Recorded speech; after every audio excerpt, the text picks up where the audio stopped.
UIM F1H2O World Championship returns to the beautiful island of Sardinia, Italy for the first time in 18 years, where the fourth round kicks off in the scenic port town of Olbia. In this program, we'll bring you the first half of the event, the dramatic qualifier from the Grand Prix of Italy, Regione Sardegna. The island of Sardinia is situated on one of the most scenic corners of the Mediterranean Sea, with beautiful seaside towns, rugged mountains, and untouched beaches, where sun, sand, and sea attract people year-round from all over Italy and Europe. A perfect year-round vacation spot. History is everywhere in Sardinia. The historic port of Olbia has been in use since before Roman times, and the city's imposing archaeological museum offers visitors to the area an opportunity to look back in time and marvel at the history of this stunning location. The island of Sardinia has enough to keep even the most active of visitors busy, from spending days on the water exploring the unique coastline to countless activities such as horse riding, mountain biking, or just relaxing at one of the many beautiful beaches on the stunning island. The waters surrounding Sardinia are pristine and teeming with life, offering excellent diving opportunities. And don't forget the world-class dining featuring local produce that can be found all over the island. Visitors can also witness a millennia-old culture up close and marvel at the history of this truly magical place. You'll find many quaint streets and piazzas in the towns around Sardinia. There is no shortage of shopping, leisure, relaxation, and partying opportunities for young and old alike. The race was held in Olbia on a tight circuit in the middle of town, offering breathtakingly close views for spectators and allowing them to watch the action and the drama unfold up close and personal. Now let's take a look at what happened in the last two rounds in Sannazaro, Italy.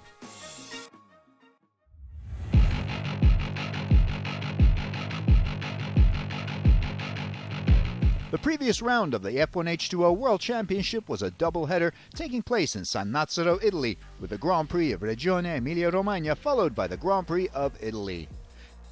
Team Abu Dhabi's Sean Torrente, who was the points leader going in, wasted no time, and true to form, he took pole position for the first race. At the start, Torrente was neck and neck with Sami Celio around the first turn, but was able to secure first position from the Finnish veteran by the end of the first lap. Defending champion Jonas Andersson had a blistering start and managed to jump from 5th position up to 3rd on the start lap.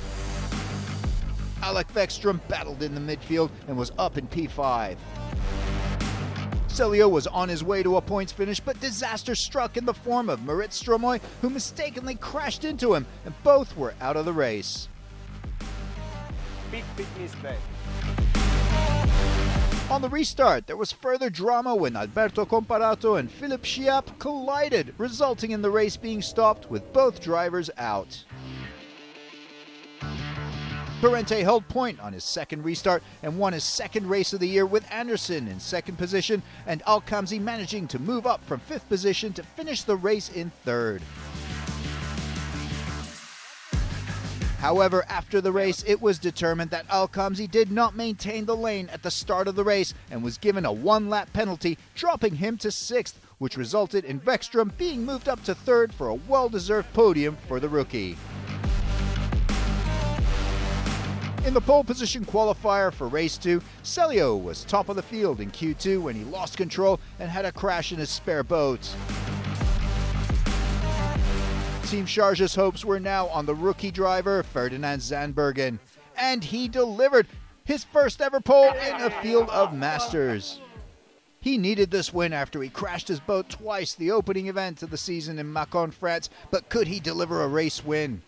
Somebody know how to drive the boat in this team.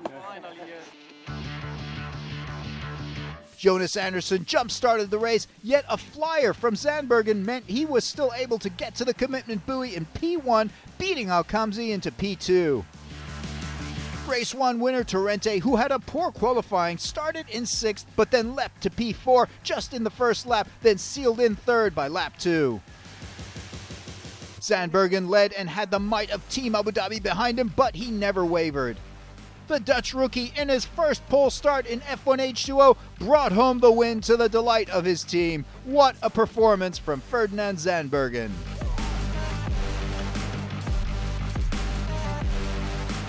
Anderson still managed to get 4th position after dropping back for his jump start. Torrente leads his teammate Alkamzi by 17 points in the championship, followed by Anderson and the rookie Zandbergen in 4th. And then we slow it down.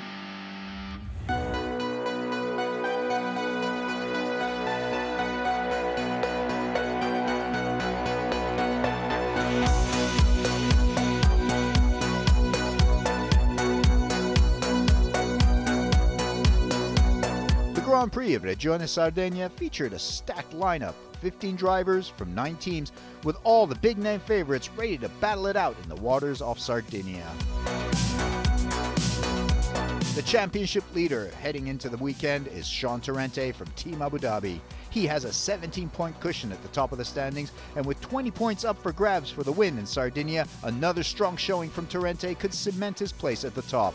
Torrente already has 2 championships under his belt, but is eyeing up a 3rd in 2022. 60 points available in the first 3 races. I got 52. If I can do that in the next 3, I'll be world champion. So we're going to come here and try to win the race like normal, push hard, and then go to Sharjah and see where we stand. Torrente's teammate Daniel Alkamzi is 2nd in the championship, and while Alkamzi has won many a race and has been a handful of points away from the grand prize, it has slipped away every time. Could 2022 be the year when Alkamzi finally hits the top of the standings?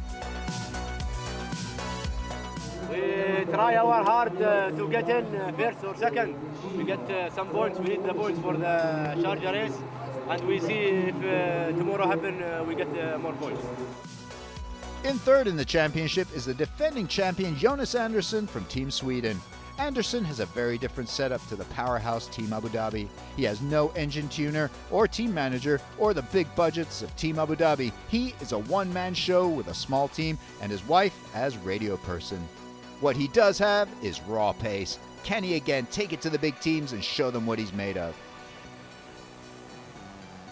Yeah, I'm 3rd now in the championship, and hopefully it can only get better. I have been heading 2 races with some engine failures, and then I did a jump start in the last race, so it totally was my fault. So, we should be happy to be 3rd and to push hard for this race and the last 2 races in Sharjah, so I'm really looking forward to it. Coming off his 1st win and 4th in the standings is the rookie Ferdinand Zandbergen. He joined Sharjah team at the end of last year and is wanting to prove just how good he is. Zandbergen didn't have the best of debuts in Macon and got off to a rocky start, crashing twice over the weekend, causing some expensive damage and creating a lot of extra work for the team. But in the last round, with Sami Celio crashing out in qualifying, Ferdinand Zandbergen stepped up and brought home the win in a stunning pole-to-finish win. Now with the Team Sharjah owner also attending here in Sardinia, the pressure was on. Yes, I think of course I need to show them some results and that I'm able to drive the boat. And I think, okay, my first race was not my best race, but okay, I'm also learning, and everybody makes the mistakes. And of course my last race was, I can say, was good. So I hope I can keep the curve up and stay in good positions and show them what I am able to do.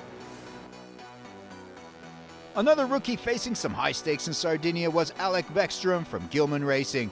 Hitting the podium posthumously at the Grand Prix of Regione Emilia-Romagna, Bäckström has proved he has what it takes. Also joining Gilman Racing finally this season is Philip Roms from Finland in his number 55 boat. Feels really good to be back on the water with my new team and with the new boat, and yesterday we got some laps. Okay, not so many, but now I have a little bit more confidence with the boat, and today we get some more practice in the morning, and in the time trials we can show where we can do. The circuit in Olbia is a super tight track with 2 right-handers, surrounded by a harbor, bridges, breakwaters, and rocks. Lots of rocks. Great for spectators, but tricky for drivers as they have to negotiate this new course. Yeah, the race course here is short, a lot of turns, and there's a chicane just by the spectators, which takes down the speed a lot. It's going to be very technical, but yeah, we'll see. Maybe they will alter it. There's a lot of discussions at the moment. Some people are happy, some people are not. There will be a lot of discussions today, I think. It's short, but that's not the challenge, but there's some turns and very short before the right-hander, and for sure it will be very difficult with these boats to everybody. Race director Luis Ribeiro briefed the drivers before their first time out on the circuit ahead of the extra free practice session on day one. From the circuit, there is rocks here, and you should stay all the time close to the white. Always the white buoy on your side, 1 meter.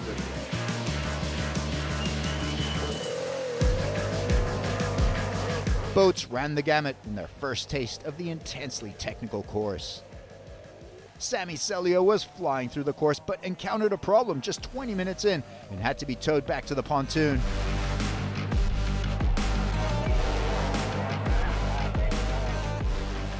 There is the rock middle of the race course. Look my neck. That's not fucking hell. And this race course we cannot race. Absolutely no way to race. There's no fucking way to race. We will check. It cannot be like this, putting our danger. I hit the rock middle of the race course. You see the gearbox? I just make few meters wide from the turn, go slow there and hit the rock. Unbelievable. This is in the almost in the racing line. Sami Celio had hit a rock. Eventually, the session was red flagged and ended. Some drivers were happy, some were not. You stop the practice, one person was like, one person. But we stop all because, oh, it's a fun race course, dude. It's fun. Slow, but fun. Fun, huh? It's different. It's quite Yeah, fun. it's I fun. mean, Yeah, it's very small. And So the race course in Sardinia is very tricky. It's very small. It feels like a karting circuit, but in a way it's also fun. So we see. Entry lane, I'm inside, so I'm in the race area, let's say race area. If 3 boats would come same time, the third one would hit that. I have the coordinates there. And you're sure it's a rock? Look the gearbox. I know that there was 15 boats and no one hit anything except for you. That's all I'm saying. But I have, Right? Right though, or wrong? I don't see anybody else with damage. No one. But I'm just saying, if there's that many rocks, you would think people would hit. Yeah, but you think I'm not hitting the rock. If 3 boats go, example, 2 times, I'm more enter. You can come to look the line. Okay, whatever. But I'm a lot inside. Okay. While tempers flared, it would all get settled out on the circuit the next day. And then we slow it down.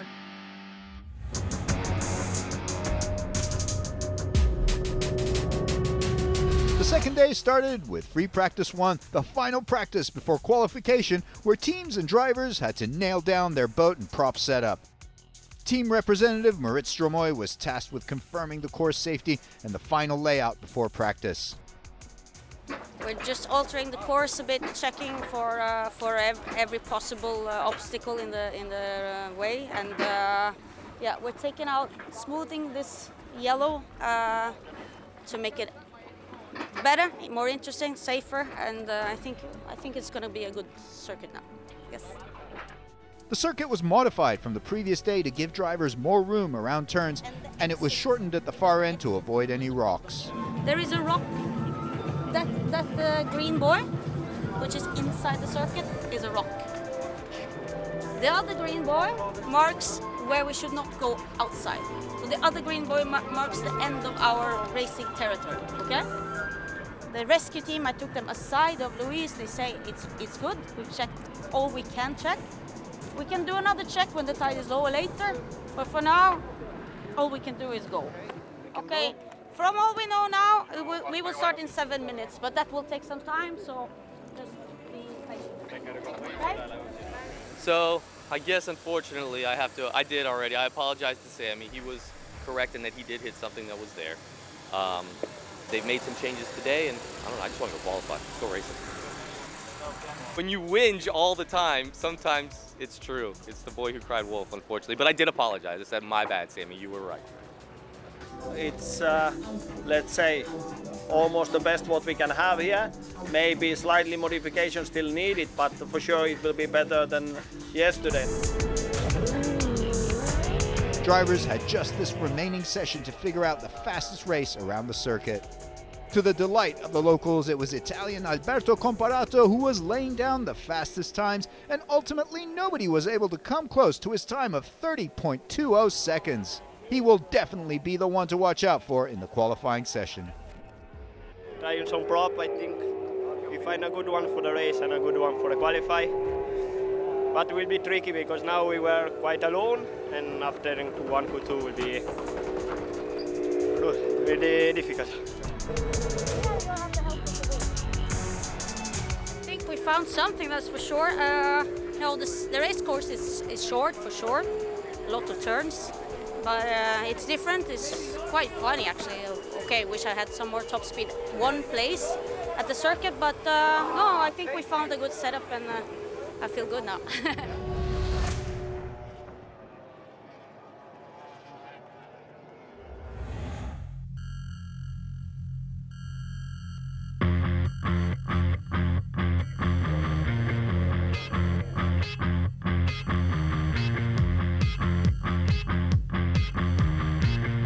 The format for qualifying was adjusted to suit the tight circuit. 8 boats would race in the first 20-minute session, then the remaining 7 in the second 20-minute session.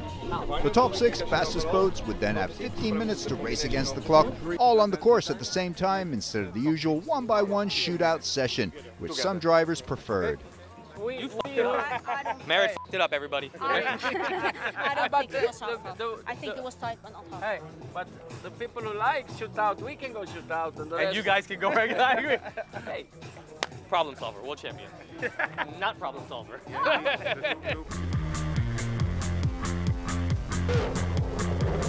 Team Sharjah's Sami Celio laid down an impressive 30.76 early on to take the lead.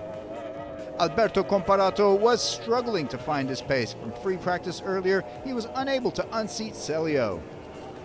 Marit Stromoy was also unable to match her morning practice times. She was over half a second off Celio's pace. Her Stromoy racing teammate, the hard-charging Polish driver Bartek Marszalek, was a second off the pace. Behind Bartek Marszalek, Team Sharjah's Ferdinand Zandbergen was on a hot lap when he spun out. The rookie managed to keep the boat upright and avoid a more serious crash. He's able to drive back to the pontoon on his own after that dramatic spin out.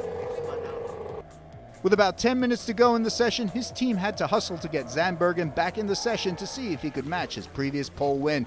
But the boat took on water, cowling flew off, and the team have their hands full, so it's a race against time to fix up the boat. Ferdinand Zandbergen keeping his team on their toes. Meanwhile, Comparato is finding his pace to the local spectators' delight. He clocks a time of 30.56 seconds, beating Celio by 0.2 of a second. Three-time world champion Philipp Schiap, usually a pole ace, is unable to get it done today, lagging 0.7 of a second behind Comparato. With just minutes left in the session, Zandbergen gets a new prop and is able to get off from the dock.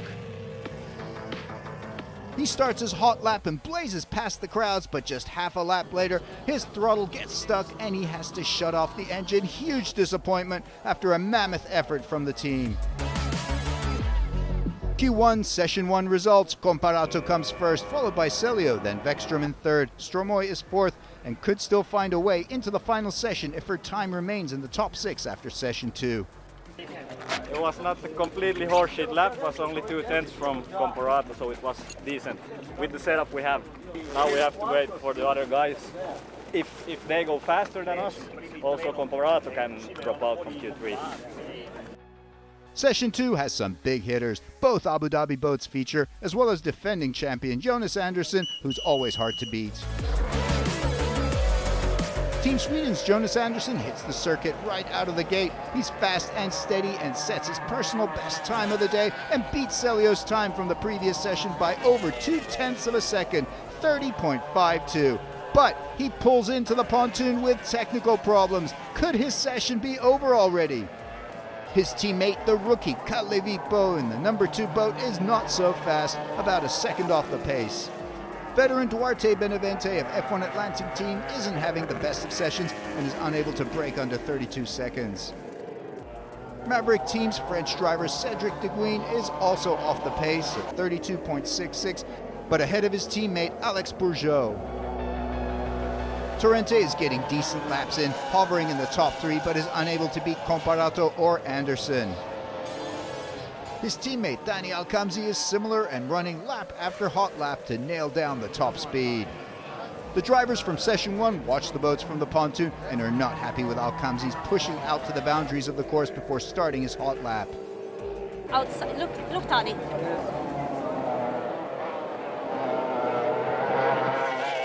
Boats try and get the straightest angle to the first turn buoy at the start of hot laps to maximize speed and have to edge ever closer to the course boundary. Yeah, the guys are cutting the lines and take the benefit to going to exit and entry lane wrong, so it should be not allowed. So let's wait what the race director will do, but absolutely ridiculous. Go outside here. And I'm out for that. For Alcamzi, it pays off. He gets the fastest time and comes out of the session on track to hopefully get a win under his belt this season. Yeah, finish first. Yeah, 29. No one get 29. I'm happy, but I don't know after this qualifying. Maybe something changed. But post-session, his fastest 2 laps are docked for pushing the boundary, but he still makes it into the final session.